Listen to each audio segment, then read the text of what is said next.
On this episode of Tuning In, I take a look at the Fairly Oddparents Season 0 and 1, the Oh Yeah cartoon shorts in the first television season.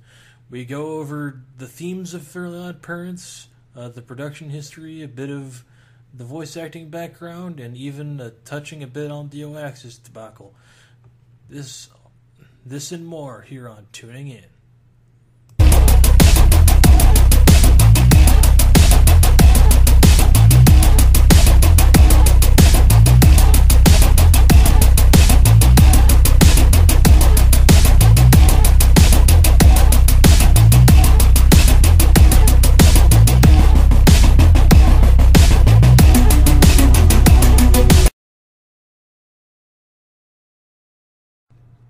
Hello and welcome, ladies and gentlemen, to the inaugural episode, the first episode of a project I like to call Tuning In. Now, on Tuning In, I can talk about animation, Eastern, Western, anime, American cartoons, whatever. It's all animation to me, and it's all good in the hood. Now, on this first episode, I'm going to be talking about the first couple seasons of Fairly Oddparents, and I don't mean Seasons 1 and 2, I'm referring to Seasons 0 and 1, because I am covering the Oh Yeah cartoon shorts. The Oh Yeah cartoon shorts initially, and yeah, so Fairly Oddparents started on Oh Yeah cartoons in 1998. Around that time, Butch Hartman, the creator, was working on shows like Johnny Bravo over at Hanna-Barbera. They weren't quite Cartoon Network Studios yet. They were still Hanna-Barbera. And Butch Hartman didn't like working for other people. He wanted to be his own boss. And Fred Seibert tapped him on the shoulder and was like, hey, I got this thing over at Nickelodeon called Oh Yeah Cartoons. Want to send a short in? At first, Butch rejected him because he was trying to get some stuff off the ground at Cartoon Network.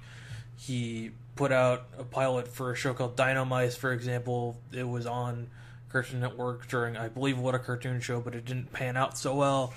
So what happened was Fred Seibert, after a while, Fred Seibert tells Butch, look, I've got one slot left. Do you want it? And then Butch decided to make a show on the fly. He drew a little boy, and he made a plot surrounding this little boy, how he got fairies and whatnot.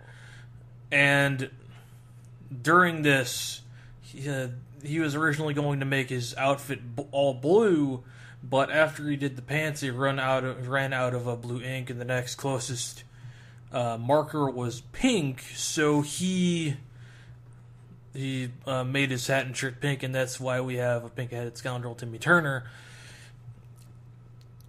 Anyway, pink-headed scoundrel Timmy Turner. Butch Hartman, he wrote for Johnny Bravo and a bit for the Ace Ventura cartoon as well. He did some minor things for Hanna-Barbera during its transitional period from Hanna-Barbera to Cartoon Network Studios. He wrote with one or two other people. In Season 1, he wrote with a guy named Steve Marmol. Steve Marmol wrote for Johnny Bravo, I Am Weasel, and Cow and Chicken during the late 90s. And he went on to write for Danny Phantom, which is one of Butch's other shows. He wrote a lot for Yin Yang Yo. He's the creator of Sonny with a Chance, which was a Disney Channel sitcom that ran from 2009 to 2011. And more recently, he's written for Mech X4, which is a show that currently airs on Disney XD, and a minor writer, at least in Season 1. Yeah, he was just around for Season 1. His name was Mike Bell. He went on to write for Monster Teenage Robot, Robot Jones, SpongeBob, Chowder, a couple other shows. He's also a voice actor. He's done a lot of additional voices for various things. He was Santa Claus in a few things, like the SpongeBob Christmas special, the first one, that is. And he's a recurring character in Turbo Fast named White Shadow. I don't know anything about Turbo Fast, but, good for him. So, yeah, the Fairly Oddparents was on Oh Yeah cartoons for a few years, actually. It got 10, I repeat, 10 different shorts. No, yeah, cartoons. And it got pretty popular. It was one of the 3 shows from Oh Yeah that got its own show, the other 2 being Shock Zone and Miles the Teenage Robot that was previously mentioned. Anyway, Fairly Oddparents is about this little boy, Timmy Turner. He has a rough life. He's, quote, as the theme song calls him, he's an average kid that no one understands. He has to deal with his neglectful idiot parents and his rude babysitter, and his teacher's a nut job that hates everybody. He just has a bad life, and then one day, he gets assigned his fairy godparents, Cosmo and Wanda. They're not the brightest bulbs, but they really mean well, and their job is to make Timmy's life better, but it has to be kept a secret because, according to this massive rule book called The Rules, one of the many things that can happen is that he cannot reveal the existence of the fairies to anybody, or they'll disappear forever and his mind will be wiped and all that stuff. Rounding out the characters, Timmy is played by veteran voice actress Tara Strong. Well, actually, he was played by Mary Kay Bergman in the pilot shorts, but unfortunately, Mary Kay Bergman committed suicide around 2000-ish or so, and so she could no longer play the role, so Tara Strong got the role instead. Tara Strong's been in acting pretty much all her life. When she was 13, she was Hello Kitty in a Hello Kitty production. Early on in her voice acting career, she was in projects such as Beetlejuice, the X-Men, the 90s X-Men series, Cow and Chicken. She's gone on to voice in many things and has had many important roles, many major roles, like she was Dill Pickles in Rugrats and subsequently All Grown Up. She was Raven in Teen Titans and Teen Titans Go, Omi in Xiaolin Showdown and Xiaolin Chronicles, Ben Tennyson in the old Ben 10, the modern Ben 10, and Twilight Sparkle in the ever-popular My Little Pony Friendship is Magic. Voicing several characters, such as Timmy's dad and Cosmo, is Darren Norris. His first film role was in Hobgoblins, which is a movie you might have seen on Mystery Science Theater 3000. He was an MC. I think I remember seeing him in that movie, at least not in the movie, but in MST3K, riffing the movie. I saw him. For his live action, he's had recurring roles in Nazi Classified School Survival Guide and Veronica Mars. He's done voices for Time Squad, What's New Scooby-Doo, The Replacements, Tough Puppy, Transformers Prime.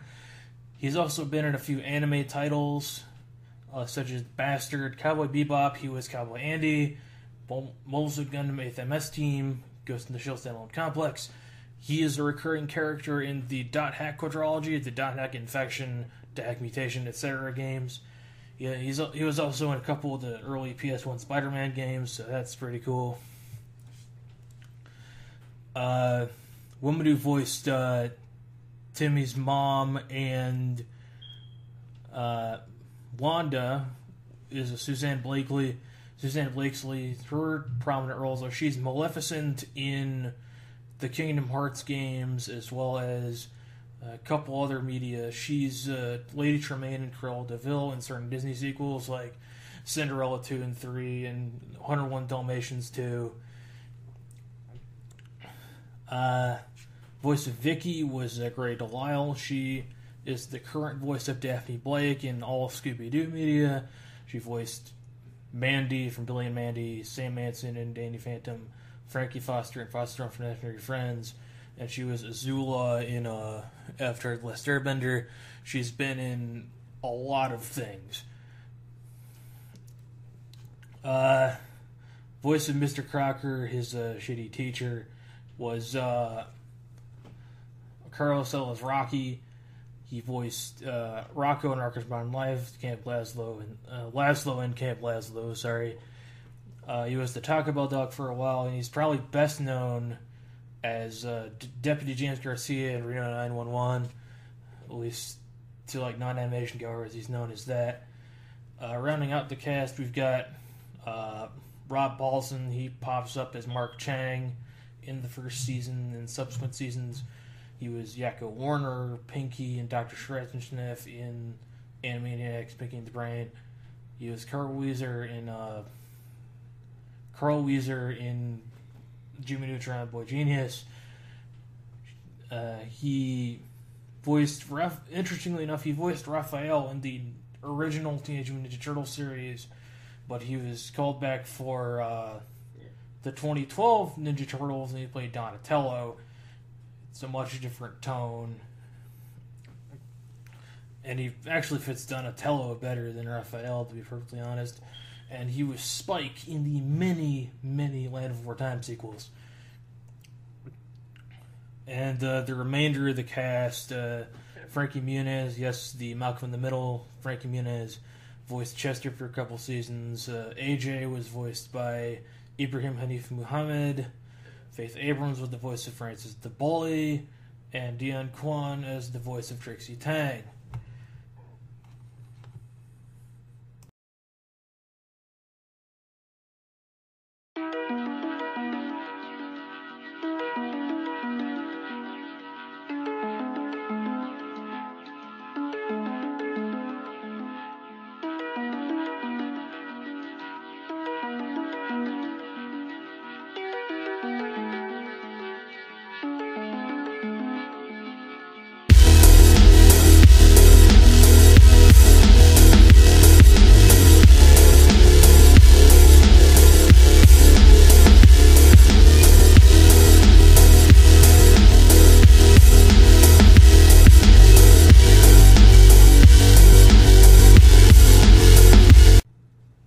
Now, let's talk about the episodes themselves.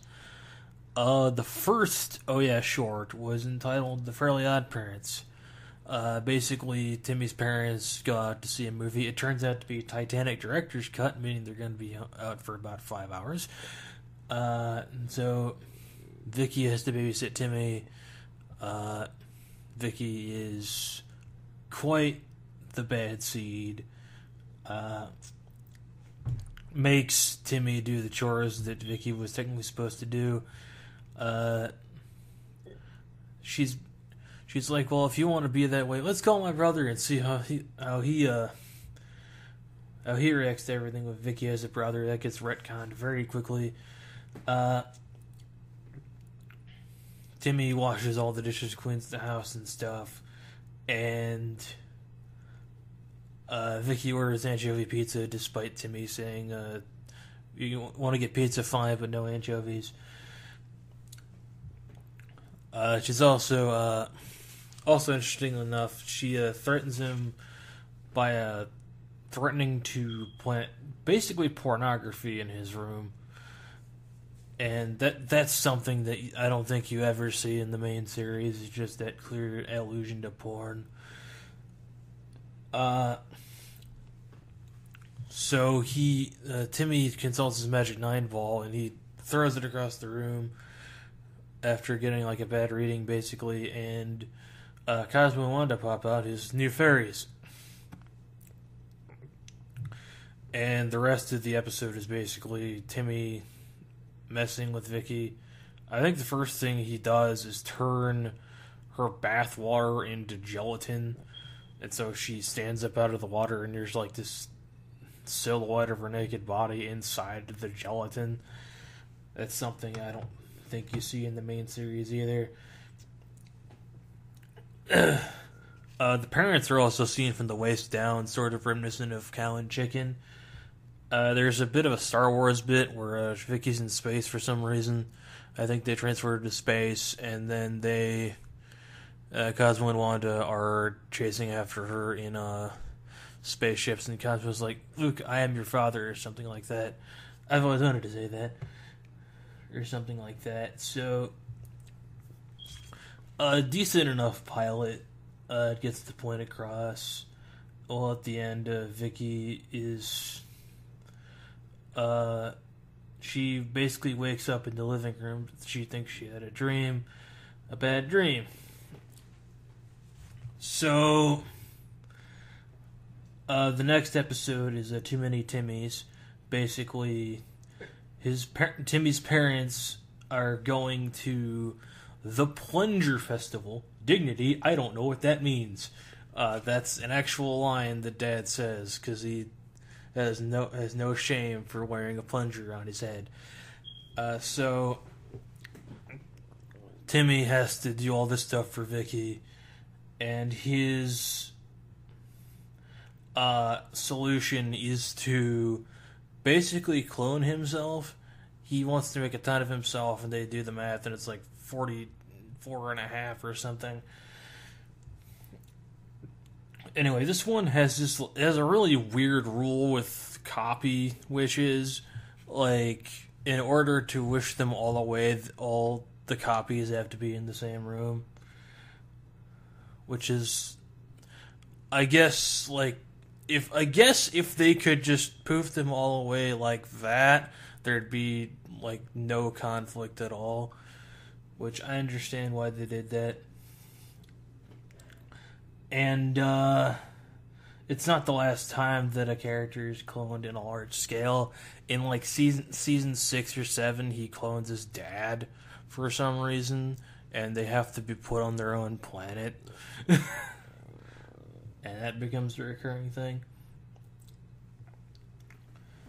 Basically, and then the next short is Where's the Wand, where basically Wanda loses her wand, and it winds up in like an emergency costume box that his parents have, and because Vicky is going to a costume party at her high school, and she's all dressed up and whatnot, and after a while she finds the wand in the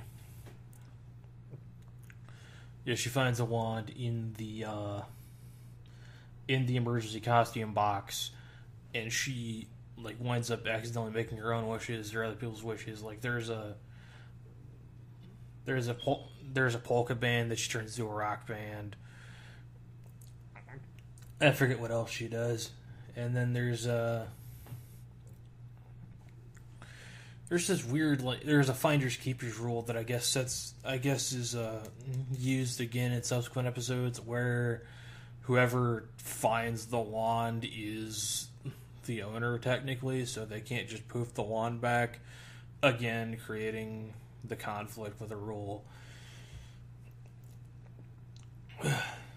So the next episode is Party of 3. Basically, Timmy convinces his parents that he doesn't need a babysitter, so he can just goof off with his fairies. He goofs off with his fairies, and then Vicky basically tries to expose Timmy. She doesn't necessarily know about the fairies, but she knows that he's doing like all this crazy stuff. Like he has a roller coaster in his house. So she tries to take photos, and he wishes the photo is something different. The photo turns into like Timmy's dad in his underwear, and like, but yes, that's my fanny. What about it?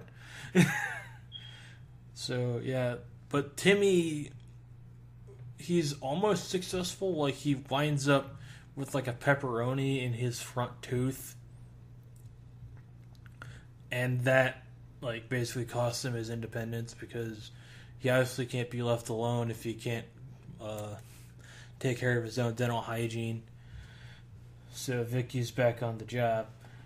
The next episode is the fairy flu, where basically Cosmo and then Wanda get sick with the fairy flu,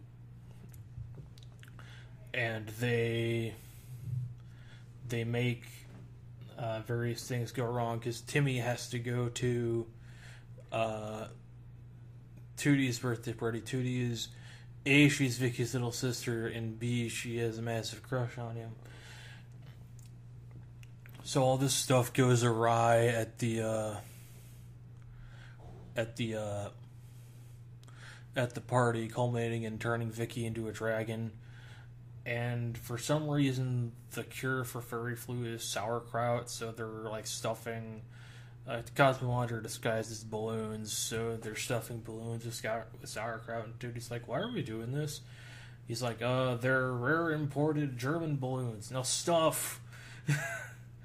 And Timmy is apparently allergic to sauerkraut, and so he's sick in bed at the end of the episode. And then Vicky basically sticks Tootie on him when she's over to babysit. And I think that's the only time Tootie's ever uses the torture device. Okay, so the next episode is called The Temp. Basically, Cosmo and Wanda have to renew their licenses. They gotta do it every few millennia or so. And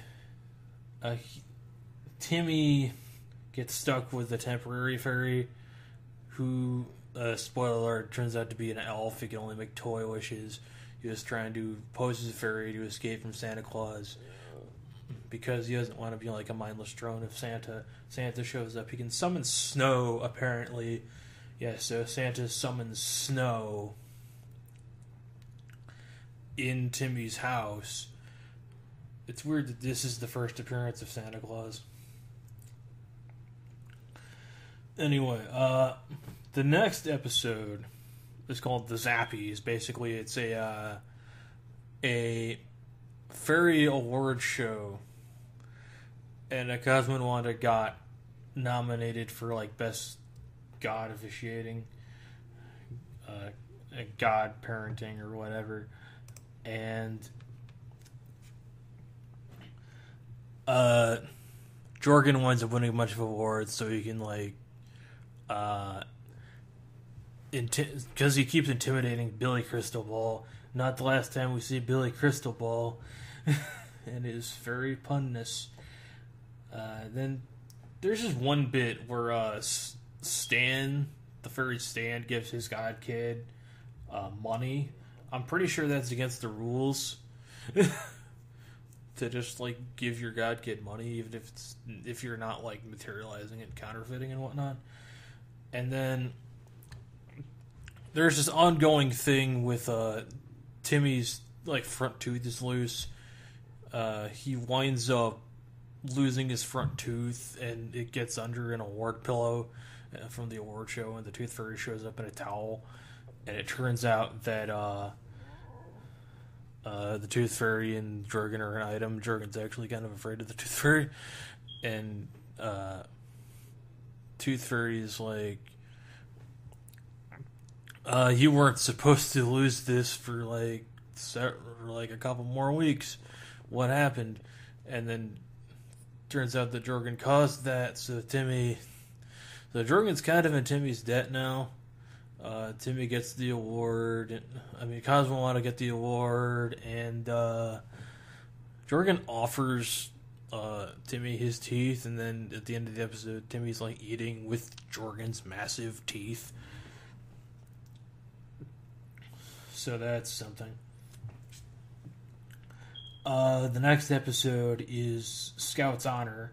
This is the first of several episodes where Timmy is a Squirrel Scout. It's weird to see Timmy overachieving. Usually he's like not... Either he's not good at things or he's really lazy. He has like every merc badge except capturing a mystical creature, and he's got to do it on his own because the rules... the Squirrel Scout rules clearly say that he can't wish for it or anything, or can't get any help from a magical creature. So he goes to track down Bigfoot. He goes into the magic forest, and as it turns out, Bigfoot is just some random hippie dude who didn't cut his hair for 30 years, and he's been living in the woods for a few decades. And yeah, so... And through some mishaps, Vicky winds up dressing up as Bigfoot, trying to scare Timmy and everything, and it turns out that she gets trapped, and he claims that Vicky is Bigfoot. And then Vicky is at the Smith-Jonesian Institute. Clearly a knockoff of the Smithsonian. And the end of the episode, Vicky is trapped in the Smith-Jonesian Institute. Next, we've got The Really Bad Day, which is basically where, like, every, like, I think 5,000 years or so, they said, a fairy gets to be, like, totally evil. This is pre-anti-fairies, so this is interesting. It's Cosmo's bad day, and he, like, fails miserably. Like, he eradicates Brussels sprouts from the planet. He does something with the toilet bowl or something, I don't remember. And he's like, beware! Channeling the box ghost a bit. And so they summon Genghis Khan from the past because they want the most evil dude in history. They couldn't get Hitler, so they got Genghis Khan. And Genghis Khan turns Cosmo into like a mindless brute. I am Cosmo Khan. I am Cosmo Khan. I am brainless. I am Cosmo Khan. And so when all that fails, they just call up Vicky, pretending it's a survey, saying if you had to be really bad for one day, what would you do? She's like, I'd blow up the Earth. So Cosmo puts a giant fuse on the Earth, and it's about to blow up. But then it's midnight, so Cosmo restores the Earth because he's good again. And yeah, it's just a really odd episode. And apparently there's a character named Vicky Khan. She is Vicky, but a Mongol, and she is the babysitter of Genghis Khan. It's just really weird. Anyway, the last of the Oh Yeah shorts, number 10, woo, is a super humor. Basically, Timmy wishes he could be a superhero after reading a Crimson Chin comic book. It's pre-Jay Leno Crimson Chin. I don't recall who voices him in the pilot. I mean, in this particular short. He's attacked by a giant robot who would later on become the Frederator mascot. And Timmy tries out various superpowers. Like once while he's dealing with like super strength, he spins the Earth with his brute force, and Australia lands on a random planet in the solar system.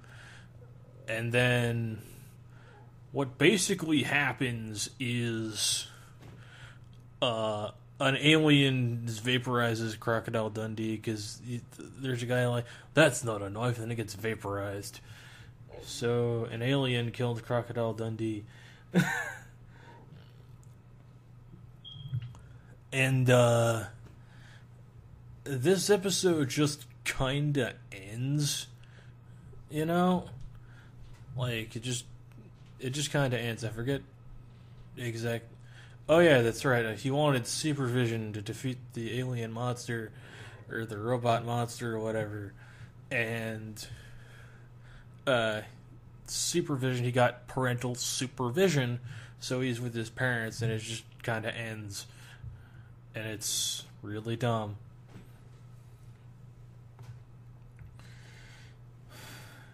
Anyway, so the first episode of the main series is called The Big Problem. Basically, Timmy is like done with being a child, so he decides to wish himself to become an adult, which quickly backfires because he can't make wishes now, and he's about to get his fairies taken away. So there's some weird stuff going on. For some reason, Timmy's dad has an obsession with pronouns. In the beginning episode of, by the way, the main series, that Timmy's parents have upper bodies now. So yeah, Timmy's dad is a random obsession with pronouns. This random obsession of the week. Always respect people's pronouns, kids. And then a bit of Dimsdale lore. Vicky says, Vicky tells Timmy to go to bed, and Timmy's like, but it's only 6:04. Well, it's 9:04 on the East Coast. Bad! So, telling us that Dimsdale is on the West Coast, most likely in California.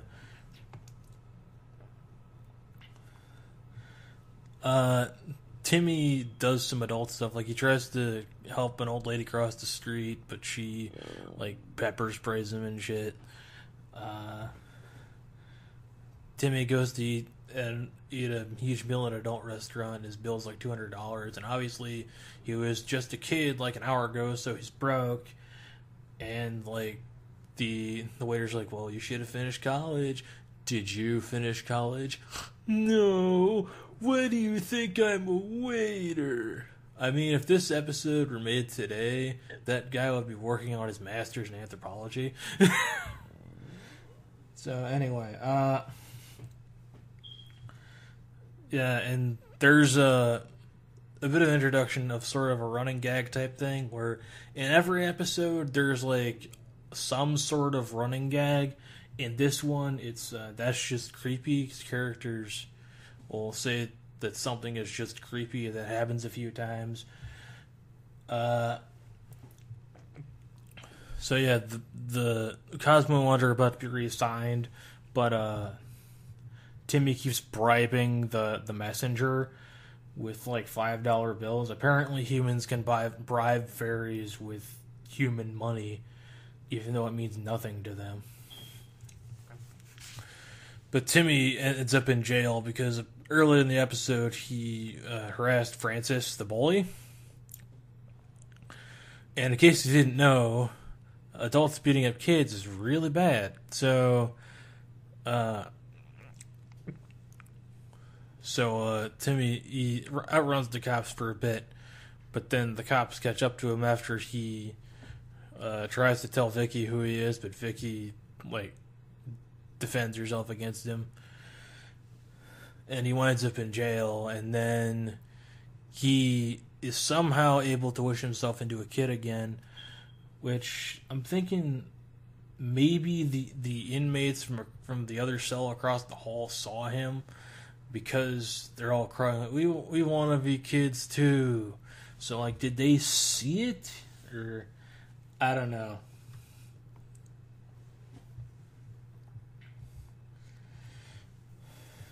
Anyway, the next episode is Power Mad.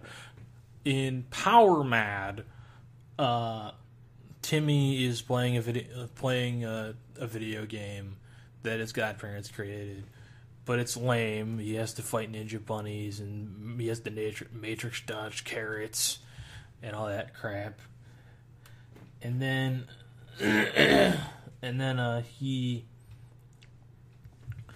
he's like,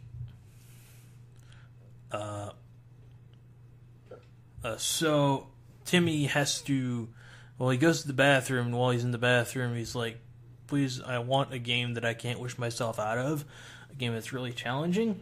So Cosmo and Wanda like plug in their wands, and they make the game, but it causes a power surge across the whole city. And his friends, Chester and AJ, in their very first appearance, walk past his house.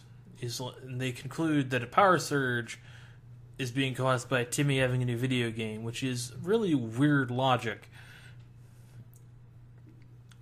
And so Chester and AJ they somehow get up to Timmy's room. I guess Vicky just let them in, I don't know. And AJ's like, wait, it's 6:13. Timmy's in the bathroom. 6:13. I thought Timmy went to the bathroom at 7:43 or something. I'm like, do they really think about their friends' bathroom habits? That's just really weird to me.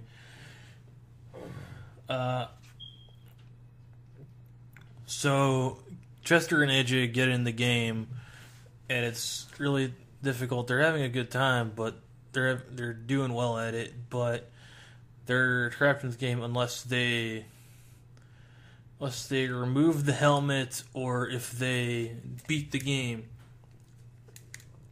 And they're not going to remove the helmet, so Timmy goes on after them to try to convince them to remove the helmet.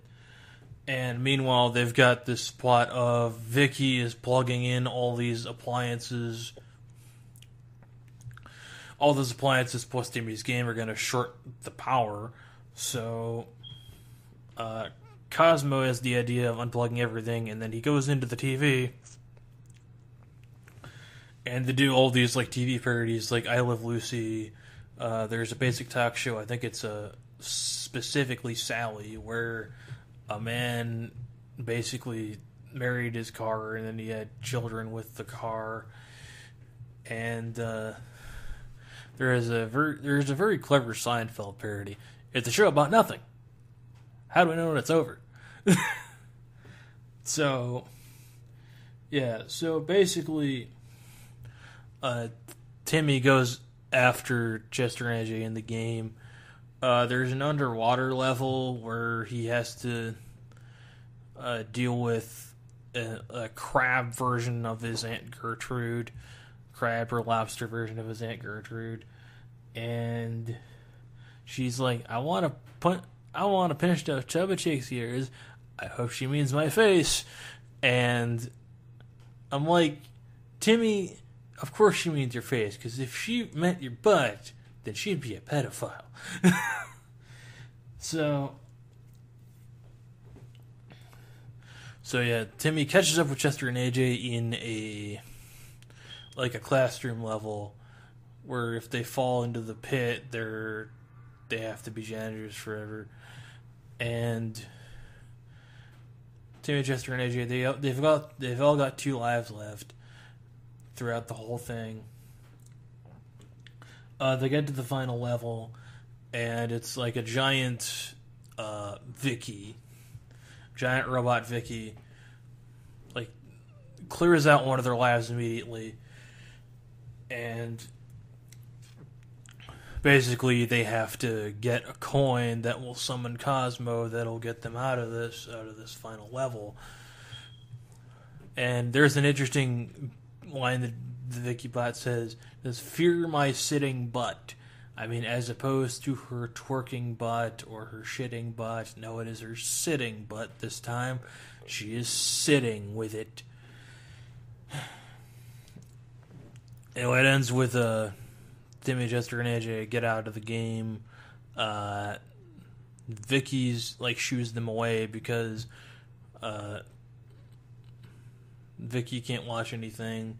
So Timmy suggests she put on the helmet, and she's in the game, and she technically dies.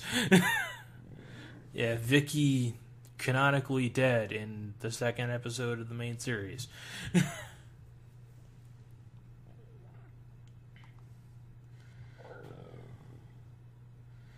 Okay, so the next episode is called Spaced Out. Basically, Timmy, Chester, and AJ are watching a sci-fi show, Crash Nebula. There's some astronaut guys. They're locked up. They're cuffed to the wall, and some aliens are about to suck out their brains with bendy straws. However that works, and so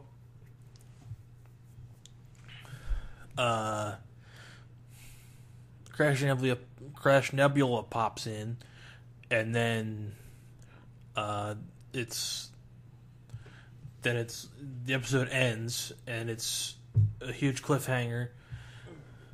And then Timmy, Chester, and AJ are playing Crash Nebula, and so Timmy gets a massive spacesuit from his godparents, and he gets actual it's like an actual giant laser cannon. And then Chester and AJ are like, "Where did you get this?" Internet. And that's the birth of the internet running gag. So yeah, Chester and AJ are like, "We should get an alien." Timmy wishes up an alien, and instead of creating an alien, they decide to quote-unquote borrow or kidnap an alien from a faraway planet. Turns out it is the is Prince Mark from Yugopotamia, and the Yugopotamians quickly pick up on the fact that Mark is gone, and they head to Earth. Yugopotamians basically, when it comes to pleasure and pain, they're opposite to humans. Chocolate is very deadly to them, but they like things like toxic radiation and garbage. They eat garbage, and they... broccoli is like a candy cane to them. It rots their teeth and is bad for them. And when Vicky terrifies the children, Mark quickly falls in love with her, which causes the main problem of the episode, because they can't just wish him back, because she's fallen in love with Vicky. Mark has fallen in love with Vicky, and magic cannot interfere with true love, which is a really weird device that they use throughout the series, which is used in various ways, sometimes really weird ways. Anyway, so they go to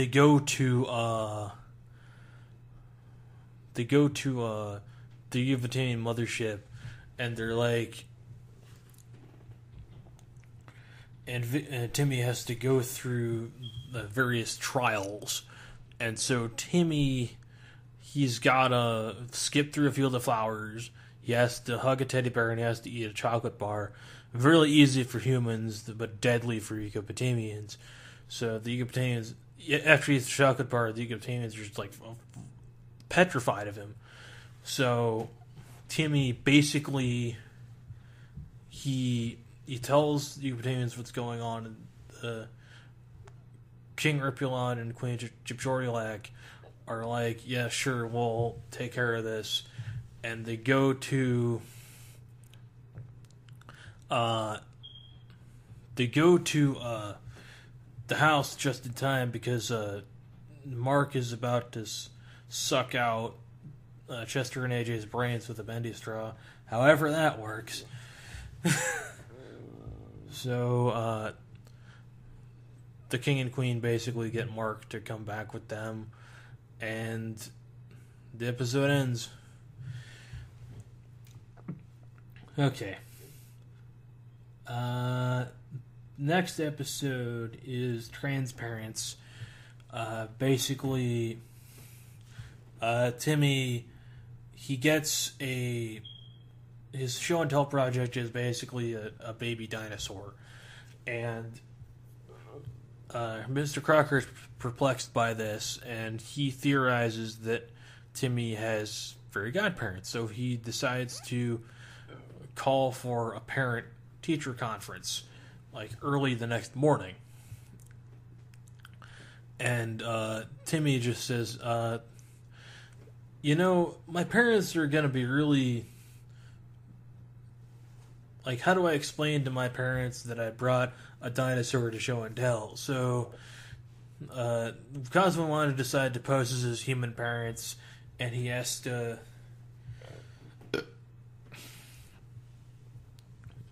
And he has to teach Cosmo how to be human. They have to breathe. They have to go to the bathroom. They can't walk through walls anymore. And then, really, Crocker is a laughingstock, like, everywhere he goes because of his theories on fairies. Rightfully so, as in most universes, he'd be considered a crackpot because he believes in fairies. So he sets a lot of really obvious traps for Cosmo and Wanda. Like, there's a fairies parking space, a mystical creature's bathroom, and the principal winds up in both of those by the end. And there's a point where Crocker basically sets up an electric chair, and he's like, if they survive, they're fairies. If they don't, I have tenure. So, yeah, he winds up in the electric chair, but he survives. So, I guess he's magic. Ooh. Anyway, so yeah, and all the while, like Chester and AJ have to track down the dinosaur, and everybody ends up in detention because Chester and AJ went to the girls' bathroom. Crocker is a nut job who offered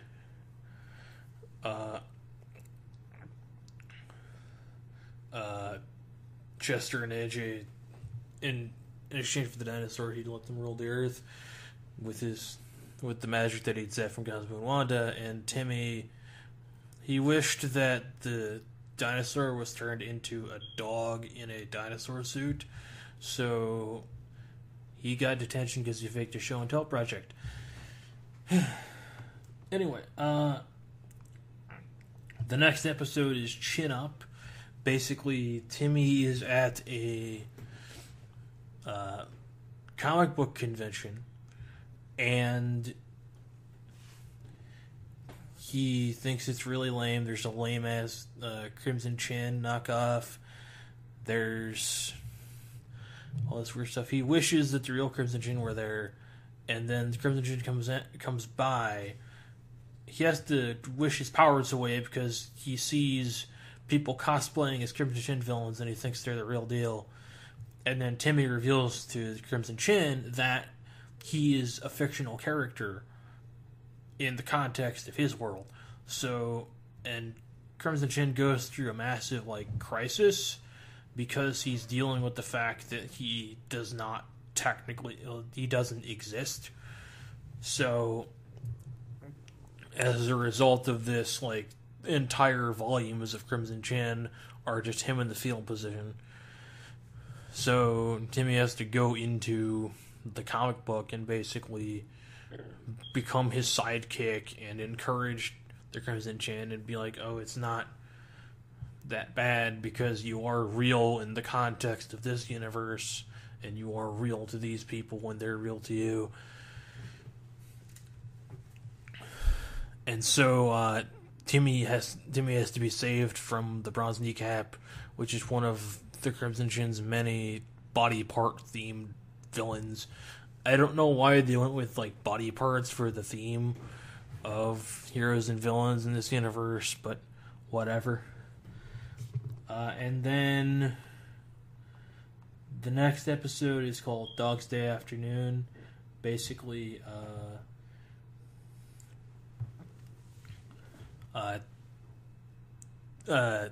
Vicky brings her dog Doidle over during babysitting, and the dog is being treated much better than Timmy is. Timmy is this dog's dog. So basically, Timmy wishes that he was a dog. He switched places with Doidle. So as it turns out, Vicky is treating Doidle this well. He's treating Doidle this well because Vicky is planning on fixing Doidle. He's planning on having him neutered. So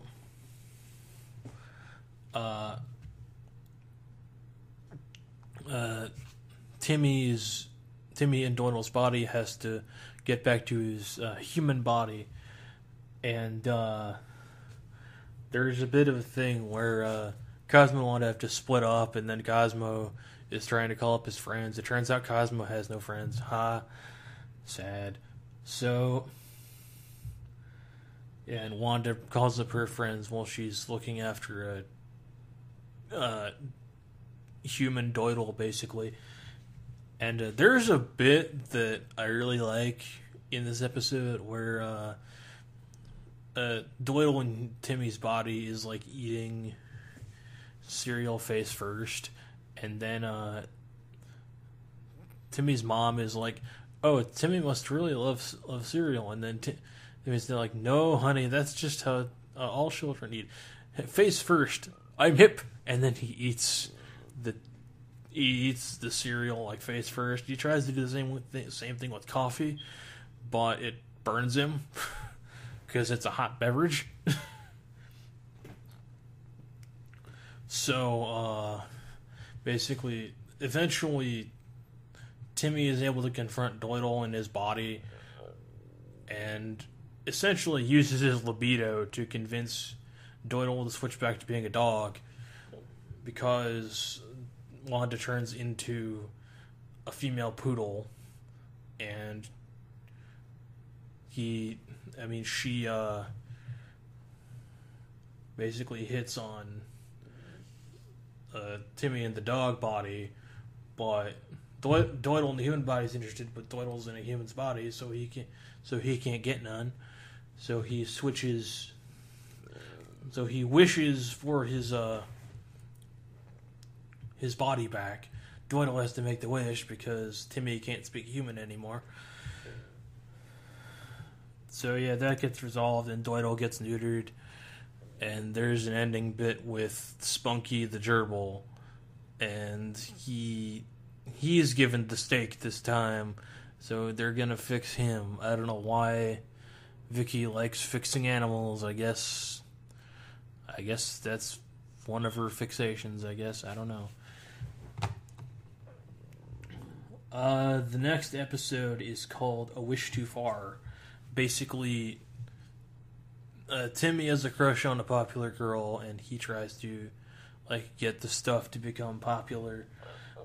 There's a bit at the very beginning where Chester tries to tell a joke, where he's like, "Why did the orange go to the doctor?" And then AJ is like, "Who cares? It's just gonna end in a pun." You are correct, but you're also an asshole for pointing that out.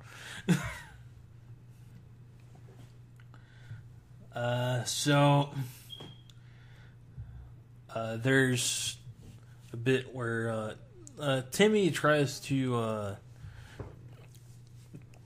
wish for stuff, but he becomes really selfish and arrogant in the process, and he's taking advantage of his fairies. And after a while, things are going well until he winds up in fairy court because he's being sued by Fairy World for being an asshole. So, he's being sued by Fairy World for being an asshole, and he basically admits to being an asshole, and he admits that he took advantage of his fairies, and he apologizes, but Jorgen von Strangle, who's the prosecutor, he makes sure that the judge gives a guilty ruling, and Timmy loses his fairies, and then he decides to have a change of heart, and he doesn't keep the stuff, and he decides to be like, I just had all the stuff. I was a pretender, and I didn't care about my friends or anybody else. And he did sort of push Chester and AJ aside with this guy Elmer, who has a Boyle named Bob, who's named after Bob Boyle, one of the animators. So yeah, and he apologizes to his friend, and he's friendly toward Elmer, and then the judge reverses his decision, and then he gets his fairies back, whoop-de-doo, and he gets everything. It's very much an extra special ending, but I think it's a decent enough episode despite all the tropes involved. Anyway, the next episode is called Tiny Timmy, where basically Timmy he has to do a report on the microscopic universe, I guess is how he put it. So he gets a suit that shrinks, and he shrinks down to miniature size, and he goes into. They encounter some various microbes. He interviews a protozoan, and he's being hit on by the protozoan, and he blushes that he's being hit on by a protozoan, which is really weird. That he's attracted to a single-celled organism. That's a bit odd in my eyes.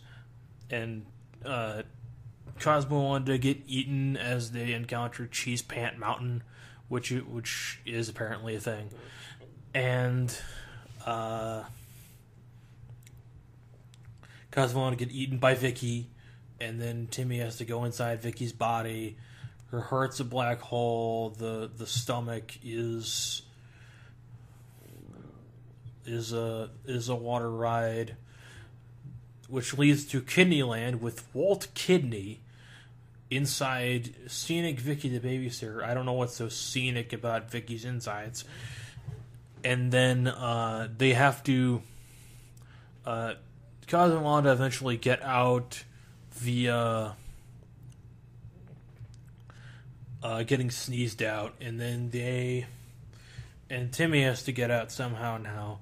So he's in the central nervous system. He messes with people a little bit. Vicky decides to invite a bunch of people over to break Timmy's stuff, including a rare $50,000 vase, which is a plot point I forgot to mention. And Timmy eventually gets the voice box and makes Vicky make his wish for him. And he gets out with the Shrinky suit.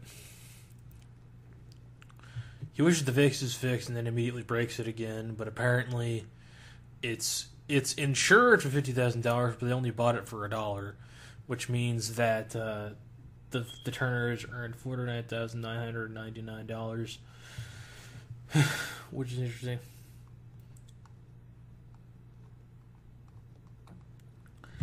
So the next episode is called Father Time. Basically, Timmy has to do chores. He doesn't want to do them. He could wish the chores are done, but Cosmo suggests he gets heat vision. So Timmy melts a bunch of stuff with heat vision, and that includes a priceless trophy that Timmy's dad won as a child. So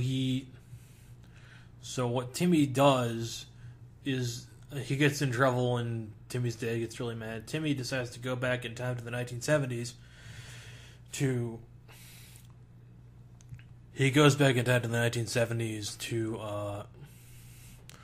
prevent his father from winning the trophy in a race basically. And then he does all he can to sabotage him. He makes him go through like a really rigorous workout that tires him out. He tells him a bunch of scary stories about the future that cause him to not be able to sleep.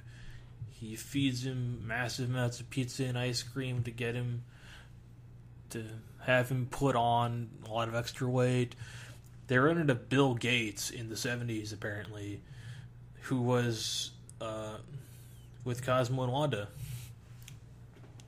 Yeah, Cosmo and Wanda were Bill Gates' god kids in this universe, and he apparently went back to the 1940s to prevent his father from winning a medal, and that affects something, I don't know. And he basically decides to... He's talking about like making the internet, and Cosmo's like, "That's silly. You should call it the Timmy." He's like, "Okay," and that plays into a bit at the end. Anyway, so Timmy prevents his dad from winning the medal.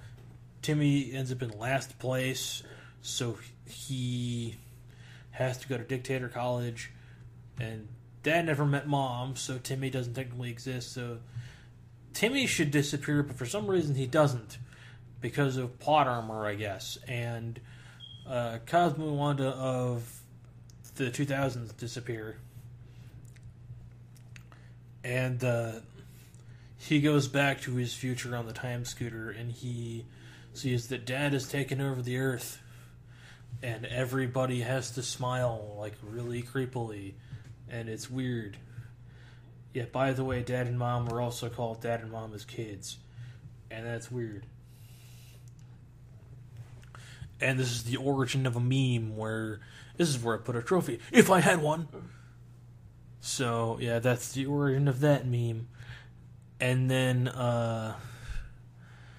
so Timmy goes back, and then instead of like preventing himself from preventing his dad from winning the trophy, he decides to enter the race himself, and he melts everybody's feet to the track with heat vision, rendering everybody else immobile, so he wins by default. Well, not by default, but he's the only one who gets anywhere near the finish line. And he wins the trophy and gives it to his mom, and he goes back and everything's cool again. But one bit at the end is that his name is apparently Internet now. Yeah, his name is Internet, and the Internet is called the Timmy Computer Network. Anyway, so the next episode is called A Partnership. Basically, it's Timmy's mom and dad's anniversary, but also Cosmo and Wanda's anniversary for some reason. And then it turns out that they've been married for 9,895 years. Cosmo thinks it's the Styrofoam anniversary. Turns out it's the false anger anniversary. Wanda takes out false anger on Cosmo. Cosmo thinks it's real anger. And he goes to his mother's house, who believes that Cosmo went out for milk 9,895 years ago because Mama Cosmo hates Wanda with a passion. So, Wanda poofs Timmy to Fairy World, poofs him to the corner of Siegfried and Roy. Haha, Siegfried and Roy. So, Cosmo wanted to have a fight at Mama Cosmo's house, and then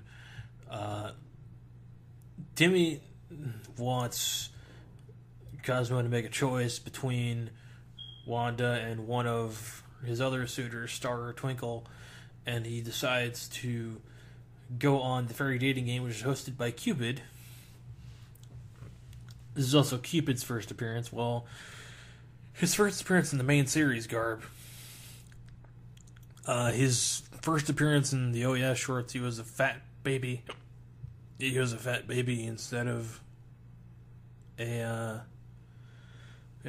what he is now. And so Timmy somehow replaces Cupid and Hess as a Cosmo and Wanda fall in love again, and then they go back to Timmy's house, and then they make the anniversary dinner for Mom and Dad, and everything's fine. Turns out Star and Twinkle were robots the whole time, however that works. Magic robots. Woo! Anyway, so we're coming down to the last couple episodes. This next one's called Dream Goat. Basically, Dimsdale has a mascot named Chompy the Goat. He's kept in captivity. He's miserable. Timmy wishes him away. And Chompy apparently is a great goat. He invented the polio vaccine, despite the fact that it was actually Jonas Salk. Blame those liars at the patent office.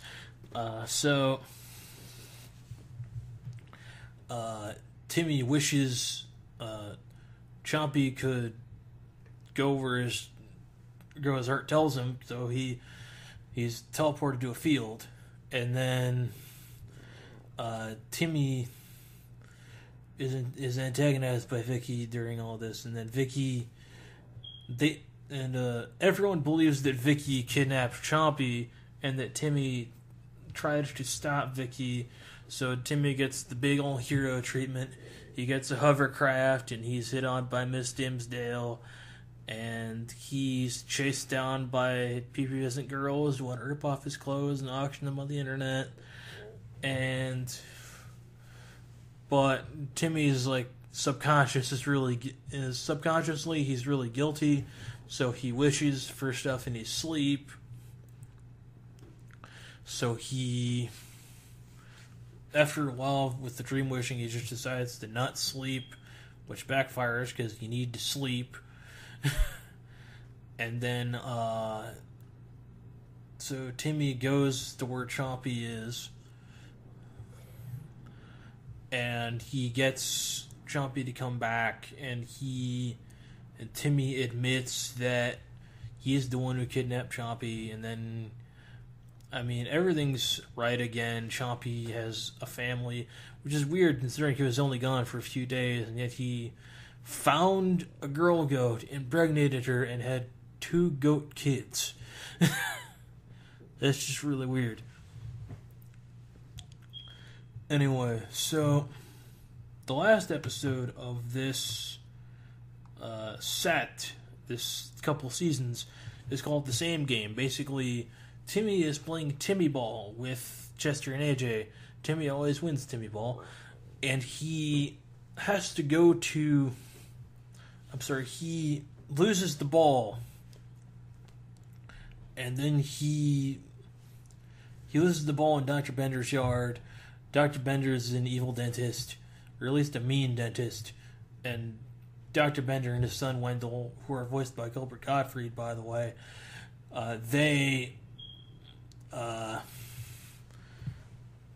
they're like really narcissistic. They think their teeth are better than everyone else's. So they're better than everyone else because they have great teeth. And then Timmy decides to make everybody look exactly the same, which poses issues for fairies because they can't find their kids, and apparently if they don't grant wishes for their kids for a long period of time, they get what's called magical backup, where they puff up because of the magic buildup that they have, and then they eventually explode and turn to confetti. So Cosmo wanted to have to find Timmy. Meanwhile, Timmy finds Dr. Bender and Wendell, and then they're still narcissistic as all crap, and they're assholes still. But Timmy's like, oh, I didn't change anyone's insides, only their outsides. So he decides to make himself stand out by putting his mom's failed casserole on his head. It's a flamingo casserole, which originally was pink that turned gray. Now it's gray that turned pink. And so he gets mobbed by people because he's different. So Cosmo wanted to find him, and then he wishes everybody's different again. And yeah, so that's the end of the episode and the end of season 1. So yeah.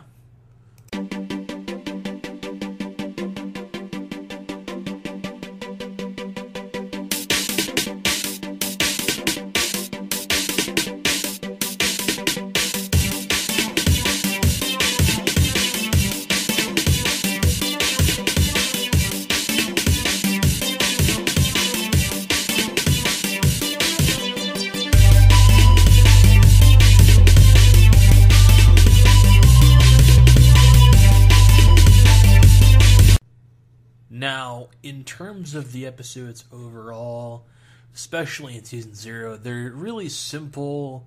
They haven't quite hit their stride yet. Steve Marmol hasn't quite hit his stride as a writer yet for this show. So everything's really simple. Of course, a lot of sci-fi and superheroes going on. Those become very common over the years.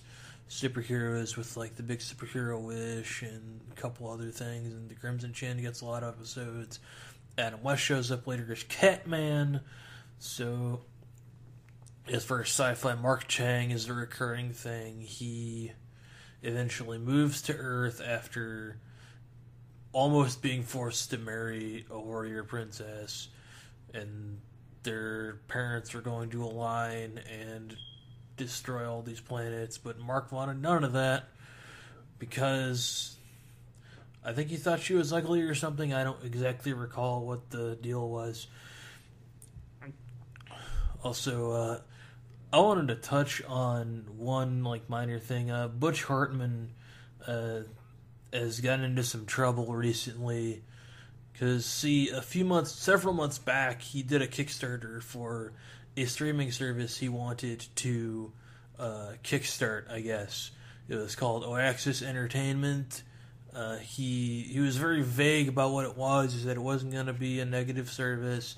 He said it was going to bring, like, I guess, wholesome family fun back to the people.